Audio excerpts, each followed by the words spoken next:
રાધનપુરના કલ્યાણપુરા ગામ ખાતે ઢોલ નગારા સાથે ભગવાન રામજીની શાહી સવારીનું ગ્રામજનોએ સ્વાગત કર્યું હતું. કલ્યાણપુરા ખાતે વિશ્વ હિન્દુ પરિષદ રાષ્ટ્રીય સ્વયંસેવક સંઘ દ્વારા અયોધ્યાથી આવેલ કળશને વધાવી ગ્રામજનોએ લાહો લીધો હતો.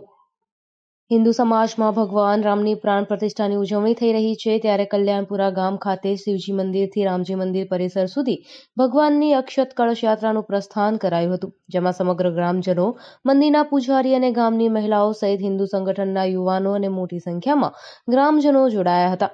કલ્યાણપુરા ગામે ભગવાન શ્રી રામની આરતી ઉતારી યાત્રા સંપન્ન કરવામાં આવી હતી અને આગામી દિવસોમાં રામ ભક્તો દ્વારા કલ્યાણપુરા ગામમાં અને ગામના તમામ મહોલ્લામાં અયોધ્યાથી આવેલ અક્ષત ચોખાનું વિતરણ કરી નગરજનોને આમંત્રણ આપવામાં આવશે.